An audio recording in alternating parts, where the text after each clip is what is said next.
Nah, saya mau tanya, siapa yang percaya setan bisa memberkati dan jadikan kaya? Angkat tangan. Siapa yang tidak percaya? Angkat tangan.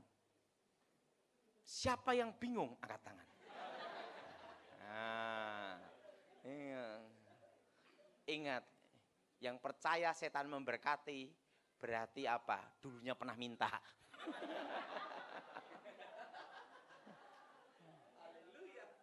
Itu loh dukun, suhu dukun, dukun yang bisa membuat orang kaya. Itu loh dukun yang bisa bikin kaya, naik pangkat. Kenapa dukunnya tidak naik pangkat sendiri? Orang yang tidak percaya Tuhan, kalau sakit pergi ke dukun.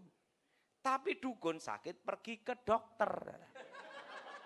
Kenapa enggak pergi ke dukun yang lain? Jelas? Jelas? Nah, itu kalau mau cantik pasang susuk. Susuk emas belian. Gigi tongos. Pasang susuk. Cep, langsung gini. Bokong kempot, pasang susuk. Langsung gitu. Yang jadi pertanyaan, tidak semua anak dukun dipasang susuk. Kenapa? Karena mereka tahu rahasia. Ada harga yang harus dibayar. Setan tidak pernah memberi manusia gratis. Karena setan tahu tidak diampuni. Makanya tidak ada setan rame-rame bertobat dibaptis Pak Thomas. Tidak ada. Kenapa? Karena setan tidak diampuni. Makanya tidak ada setan tobat massal, tidak ada. Kenapa? Karena setan tidak diampuni. Beda dengan manusia, manusia diberi kesempatan pengampunan. Nah, di mana ada kesempatan, setan tidak ada. Makanya untuk apa nolong manusia? Nah, saudara, ada itu loh jimat keselamatan. Nabrak mobil selamat, nabrak kereta api mati juga. Ada batas kemampuan. Tapi tidak semua anak dukun dikasih. Kenapa? Karena mereka tahu rahasia. Ikutin saya semua.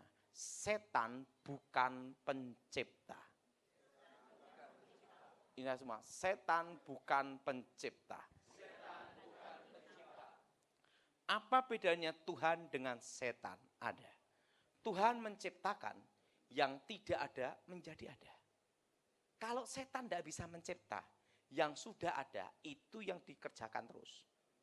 Makanya ilmunya setan dari dulu sampai sekarang itu tidak berubah. Tidak berubah. Kenapa saudara? Karena setan bukan pencipta. Setan itu lagu lama, kaset baru aja. Itu aja strateginya. Nah, tapi dia fokus di situ. Nah, saudara, semua perjanjian setan itu selalu berhubungan dengan hari ke-6. Nah, dulu sebelum saya bertobat, sebagai seorang dukun, itu tahu rahasia ini. Tahu tentang hukum keadilan yang maha kuasa. Orang baik, orang jahat, orang Kristen, non-Kristen, Hindu, Islam, Buddha, semua diberinya berkatnya masing-masing. Diberinya rezekinya masing-masing. Orang jahat, orang baik, Kristen, Islam, Hindu, Buddha, orang baik atau tidak, semua bisa merasakan cahaya matahari dan datangnya malam. Betul? Betul? Nah, demikian karena keadilan yang maha kuasa. Semua manusia di bawah kolong langit ini diberinya rezekinya masing-masing, keberuntungannya masing-masing, hokinya masing-masing. Ada pendeta yang kaya raya, gemuk sambil gini. Tapi ada juga pendeta yang miskin. Sama-sama pendeta, sama-sama berdoa, rezekinya beda. Betul? Betul? Ada yang pemimpin pujian, langsung wah gemuk gini nih. Wah. Tapi ada juga pemimpin pujian di desa krempeng, haleluya, haleluya. Hokinya beda. betul? Betul? Ada orang Kristen kaya, ada orang Kristen miskin. Nggak usah banyak-banyak. Kita punya anak 3 atau 2, rezekinya beda. Nggak usah banyak-banyak. Ada preman kelas nasional, ada preman kelas terminal, betul? Betul? Sama-sama preman, rezekinya beda. Ada orang Islam, Kristen, Buddha, Hindu yang kaya, ada Islam, Hindu, Buddha yang miskin. Semua udah ada berkatnya masing-masing. Karena keadilan yang maha bedanya kalau kita percaya Tuhan Yesus, kita dijamin masuk surga dan keselamatan itu pasti. Dan berkat itu kita setia ditambahkan. Tapi masalah hoki keberuntungan semua sudah adanya masing-masing. Nah, kalau orang minta kekayaan sama setan, keberuntungan sama setan, itu diambil dari mana? Diambil dari anak cucunya. Makanya sama-sama minta ke dukun, sama-sama minta ke kuburan, ada kuburan keramat macam-macam, rezekinya beda-beda. Kalau kuburan keramat itu bisa bikin kaya, kenapa juru kuncinya miskin? Kenapa? Karena dia tahu rahasia. Kenapa dia tidak minta sendiri? Sama-sama minta ke dukun, sama-sama minta ke setan, ada yang kaya, ada yang tetap miskin, malah tambah bangkrut. Ya kan? Kenapa? Karena tergantung rezeki anak cucunya. Kalau rezeki anak cucunya besar, hokinya besar, orang tuanya kerja apapun berhasil. Tapi setelah orang tuanya mati, anak cucu ini kerja apapun bangkrut, sial habis. Kenapa? Karena rezekinya sudah diambil dulu sama orang tuanya. Dan kutukannya tidak bisa menikmati kekayaan itu. Tidak bisa menikmati apa, saudara? Kekayaan itu. Coba Bapak berdiri. Bapak, situ aja. Bapak dikasih kaya raya. Tapi ada resiko agak dibayar. Tidak bisa menikmati kekayaan. Stroke, sakit gula. Anak edan mati ke neraka. Istri dibawa setan. Mau Bapak? Pikir dulu. Ada harga yang harus tidak bisa menikmati kekayaan itu. Jelas? Jelas? Nah, setan bukan pencipta. Nah, orang yang ngambil jimat keselamatan, itu keselamatan anak cucunya dipindah ke orang tuanya. Dan kena kutukan miskin seumur hidup. Dan anak cucunya sering kecelakaan dan sakit-sakitan. Ada harga yang harus dibayar. Setan tidak pernah memberi manusia gratis. Jelas? Jelas? Orang yang minta pengarisan itu rezeki anak cucunya dipindah orang tuanya. Dan tidak bisa menikmati kekayaan itu. Nanti anak cucunya kerja apapun bangkrut sial. Kan hokinya sudah diambil dulu orang tuanya. Beda dengan Tuhan. Tuhan adalah pencipta. Yang tidak ada menjadi ada. Berkat itu dilanjutkan. Anak cucu orang benar tidak meminta-minta. Amin. Amin. Kalau setan bukan pencipta, maka dia tidak bisa menciptakan yang tidak ada menjadi. Dan orang yang minta kekayaan sama setan, kuasa gelap, itu selalu ada ritual hewan bernyawa. Kerbau, sapi, babi, ayam. Ayam pun harus ayam kampung. Tidak boleh ayam horn Kentucky Fried Chicken. Kenapa? Setannya takut kolesterol. Nah, takut apa, saudara? Takut apa? Kolesterol. Nah, saudara, kalau orang minta kekayaan sama setan, itu selalu ada hewan bernyawa. Dikorbankan. Yang disebut bancaan atau selamatan. Baik waktu meminta atau setelah terkabul. Nah, itu ada artinya semua. Nah, saya minta untuk contoh ya. Nah, Bapak ini ke sini, Pak. Sini, Pak. Sini.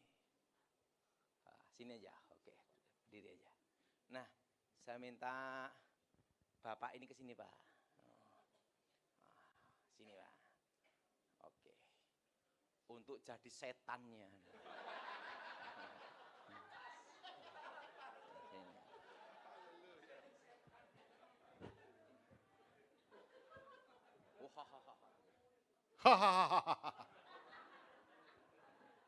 Cocok. Ini misalnya ini adalah orang yang mau minta kekah. Eyang, Aku minta kekayaan, aku minta kekayaan, nama besar, nama besar, kejayaan. Ini persembahanku. Ini persembahanku. Selamatan, Selamatan, bancaan. bancaan. Ingat, waktu meminta atau setelah terkabul, hewan bernyawa, kerbau, sapi, babi. Dan yang tidak dikorbankan hanya anjing. Karena itu jatah orang Manado. Sama orang Batak.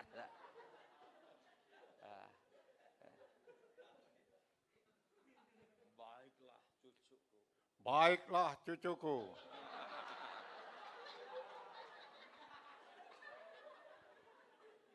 Makanlah. Makanlah. Pasti dia setelah itu suruh makan. Hewan bernyawa itu bicara tentang hari Jumat. Yang bicara tentang masa dan ini bicara tentang apa? Keturunan anak cucu. Silahkan duduk. Kalau yang bersangkutan makan bagian kepala. Ingat, bagian apa? Orang tua atau anak yang paling dikasih mati atau kecelakaan. Kalau yang bersangkutan makan bagian sayap kalau ayam, kalau babi, kambing, kerbau, sapi, kaki depan, itu lambang tangan-tangan keturunannya semua.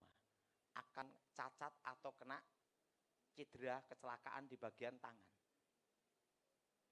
Kalau yang bersangkutan makan bagian kaki belakang, kalau kerbau, sapi, babi, kalau ayam kakinya, maka kaki-kaki keturunannya akan sakit semua. Dan bahkan lahir dalam posisi apa? Cacat kakinya. Jelas? Jelas? Kalau yang bersangkutan makan bagian kulit-kulitnya, maka anak cucunya terkena kutukan, akan terkena penyakit kanker semua. Generasi-generasi. Nah, kalau bagian makan bagian jantung, usus apa, itu lambang dari anak cucunya. Nah, kalau dia makan bagian ekor, kalau ayam brutu, kalau kerbau sapi itu ekornya, maka anak cucunya yang nikah pasti cerai semua. Jadi perawan tua, perjaka tua, expired kadaluwarsa. Kutuk generasi.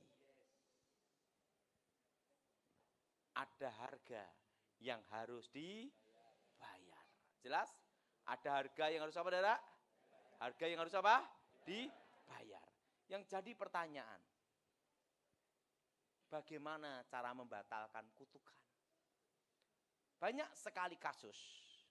Banyak sekali kasus. Orang percaya Yesus mau. Begitu bertobat, dulunya minta kekayaan sama setan, begitu bertobat langsung habis bangkrut. Dan dikira ini kasus Ayub, beda. Ayub tidak ada perjanjian setan. Alkitab berkata Ayub orang benar. Apa saudara? Ayub apa saudara? Orang apa? Ayub orang benar. Tuhan menguji, Tuhan mengizinkan, iblis mencobai. Apa saudara? Iblis apa? Mencobai. Tapi Ayub dipulihkan Tuhan 2 kali lipat. Nah, kalau kasus ini kasus perjanjian setan, tidak ada hubungan dengan kasus Ayub. Nah, saudara, pada waktu saya bertobat, saya pelayanan di daerah Jawa Barat, ada seorang bapak, dulunya waktu muda itu miskin, jatuh miskin. Muda jatuh miskin. Waktu itu dia bermimpi ada seekor ular naga besar keluar dari kota Solo. Waktu itu katanya keraton Solo terbakar. Bermimpi ada ular naga besar keluar dari keraton Solo. Setelah itu dalam mimpinya masuk ke dalam rumahnya. Tiba-tiba kan mimpi ini. Ada kakek-kakek tua datangi dia pagi-pagi. Nak, pusaka ini mau ikut kamu. Sarungnya putih, morinya. Dibuka pusaka itu. Rangkanya dari emas. Ada tulisan Hono Coroko. Kerisnya lekuk 9. Ada emas dan naga gini. Dan apa yang terjadi? Begitu dibuka gini, langsung gini orangnya hilang. Bapak ini lihat keris ini, letakkan ke lantai.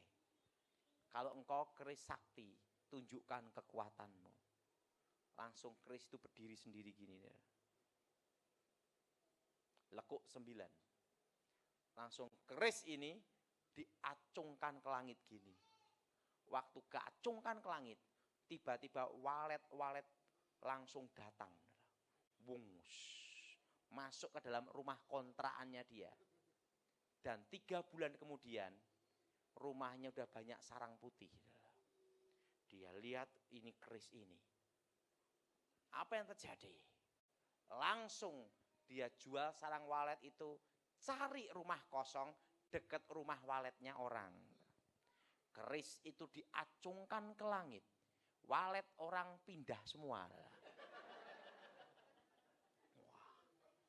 Setelah itu dia ambil sarang putih, jual, bangun rumah walet. Dia panen itu sampai 1,5 sampai 2 ton.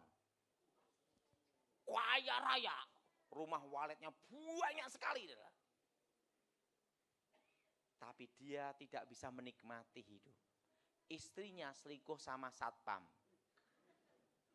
Dan apa yang terjadi sama penjaga? Dia kena kutukan, mati ndak, hidup ndak, sakit gula ginjal. Keluarganya berantakan.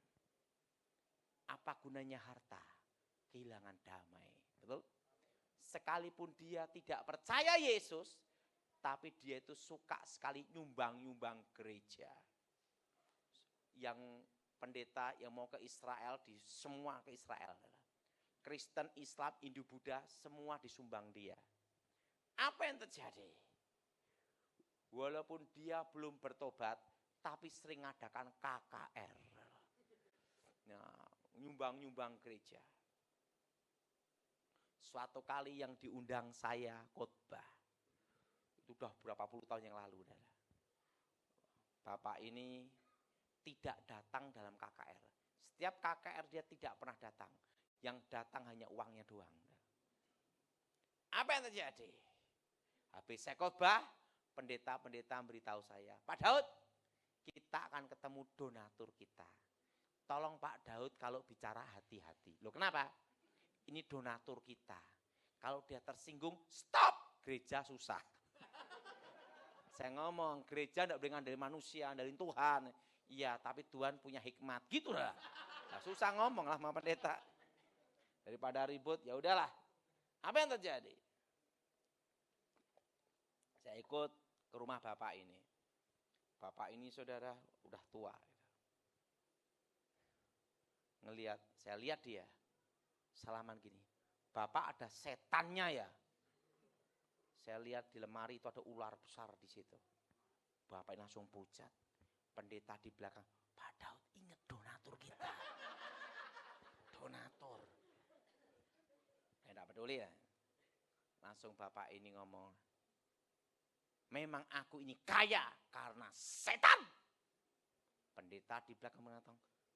Donatur kita setan. Donatur kakak? Setan. Baru tahu ada setan ngasih donatur. Dan waktu itu saya pernah. Ya. Bapak percaya Yesus bertobat. Langsung ngomong gini. Kamu kok bisa menembus kekuatan batin saya? Karena banyak orang ketemu saya pemuka agama. Tapi tidak bisa menembus kekuatan batin. Siapa kamu sebenarnya? Sehingga bisa menembus kekuatan batin saya. Langsung saya ngomong gini.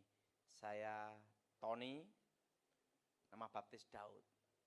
Kakek saya sapu angin, nenek saya si setan kobaran api setan. Langsung dia gini, berarti kamu keturunan terakhirnya? Iya. Pembunuh tercepat tanpa jejak? Iya. Langsung gini. Saya pernah dengar keturunan setan kobaran api setan masuk bertobat. Ya, itu saya. Langsung dia ngomong, kebetulan saya baru nyari kamu. Langsung dia cerita, aku tahu kutukan pusaka ini. Langsung dia ke lemarinya buka, sarungnya emas, lekuknya 9, naga gini, emas. Pak Daud, jangan dia cerita, pusaka ini saya tahu, kutukan sehingga roh hidup saya hancur. Saya buang larung ke sungai, malamnya kembali. Saya buang kembali ke laut, besoknya datang ke lemari lagi. Saya kasihkan ke dukun, dukunnya dimimpiin. Pusakanya dukun rontok semua. Langsung ngomong, kalau tidak kamu kembalikan, seluruh keluargamu kutumpas. Dukun pun juga takut dibalikin Pak Daud. Nah setelah itu gimana lagi Bapak? Saya punya saudara ingin bikin rumah walet. Ambil pusaka ini, 1 minggu mati. Sekarang gimana Pak Daud cara melepaskan kutukan itu? Engkau percaya Yesus, kutukan dibatalkan. Amen. Pak, kalau dibatalkan, gimana walet saya? Saya ngomong, waletmu aman, ada caranya untuk membatalkan di dalam nama Tuhan Yesus. Kalau itu saya mau. Selain pusakanya, sini. Diapain Pak Daud? Musnahkan kekuatannya dan kerisnya. Langsung pendeta-pendeta, Pak Daud, sarungnya ini kan emas. Bagaimana kalau untuk gereja? Saya ngomong, mau enggak kutukan pindah ke kalian semua? Mau enggak kutukan pindah ke kalian semua? Enggak. Ya udah dibakar. Tak suruh bakar. Saya duduk di depan, mereka di belakang. Waktu korek api, mati. Korek api mati. Dan pada waktu di korek api berapa kali mati terus, keris itu berdiri sendiri gini. Pendetanya, dalam nama Yesus, lari. Nyusul saya di belakang, Pak, kerisnya berdiri sendiri, Pak. Saya lihat, hancur dalam Yesus. Langsung pusakanya, Pak pegang, patahin langsung. Wah, itu apa yang terjadi? Baru Bapak itu lepas dari kutukan, keluarganya dipulihkan, waletnya tetap aman. Nah, kenapa bisa terjadi seperti itu? Nah, ini kejadiannya seperti ini. Saya minta Bapak tadi ke sini. Nah, sini.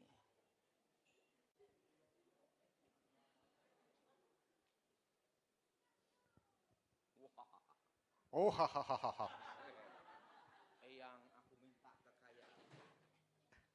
Yang aku minta kekayaan. Nama besar, kejayaan, kehormatan, kemenangan. Baik cucuku. Ini sesajinya. Ingat, hari apa? Makanlah. Apa yang dimakan itu adalah lambang dari keturunan. Ingat, setan bukan pencipta. Rezeki diambil dari anak cucu. Jadilah ini. Sini Bu, sini Bu. Jadilah ini. Contoh aja. Rumah, tanah, pabrik, ruko. Kan gitu deh. Tiba-tiba datang saya. Saya selalu jadi orang baik aja. Maukah engkau percaya Yesus? Mau. Nah, dalam doa pelepasan, pemutusan, sering doa seperti ini. Ini semua, di dalam nama Tuhan Yesus. Segala perjanjian setan, ikatan kutuk keturunan, kami batalkan, kami hancurkan, kami putuskan. Dalam nama Yesus. Segala perjanjian setan, atas hidupku, kami batalkan. Dalam nama Tuhan Yesus. Setan ini mau nyerang dia tidak bisa. Perjanjian sudah nyerang keluarganya tidak bisa. Perjanjian sudah batal. Tapi ada yang belum dibatalkan. Perjanjian hari Jumat yang bicara masa depan. Apa saudara? Ini. Rumah, tanah, bisnis. Semua diambil. Aku tidak mau rugi juga. Aku tidak mau rugi juga.